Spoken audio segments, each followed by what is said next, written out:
ന്യൂനപക്ഷങ്ങൾക്കെതിരായി സംഘപരിവാർ ഭരണകൂടത്തെ ഉപയോഗിച്ച് രാജ്യവ്യാപകമായി നടത്തുന്ന അതിക്രമങ്ങളുടെ അടിച്ചമർത്തലുകളുടെ മറ്റൊരു ഉദാഹരണമാണ് ഇപ്പോൾ ഉണ്ടായിട്ടുള്ളത്. ഇപ്പോൾ ഞങ്ങളിത് നേരത്തെ തന്നെ പറയുന്നതാണ്.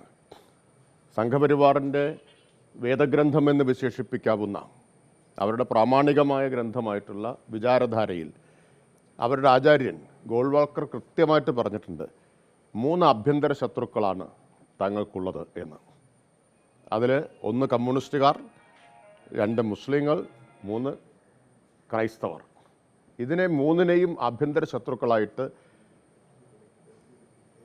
രേഖപ്പെടുത്തിയിട്ടുള്ളവരാണ് സംഘപരിവാർ. ആ ആഭ്യന്തര ശത്രുക്കളെ വേട്ടയാടിക്കൊണ്ടിരിക്കുകയാണ്. അതെപ്പോഴും മനസ്സിലാവാത്തവർക്ക് ഈ സംഭവം അവരുടെ കണ്ണ് തുറപ്പിക്കുമെന്ന് വിചാരിക്കുന്നു. ഉറങ്ങുന്നവരെ മാത്രമേ ഉണർത്താൻ പറ്റൂ, ഉറക്കം നടിക്കുന്നവരെ ഉണർത്താൻ പറ്റില്ല.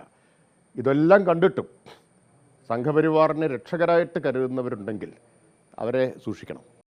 ഏറ്റവും പുതിയ വാർത്തകളും വിശേഷങ്ങളും വിരൽ തുമ്പിലറിയാൻ സീ മലയാളം ന്യൂസ് എല്ലാ ഡിജിറ്റൽ പ്ലാറ്റ്ഫോമുകളിലും ലഭ്യം.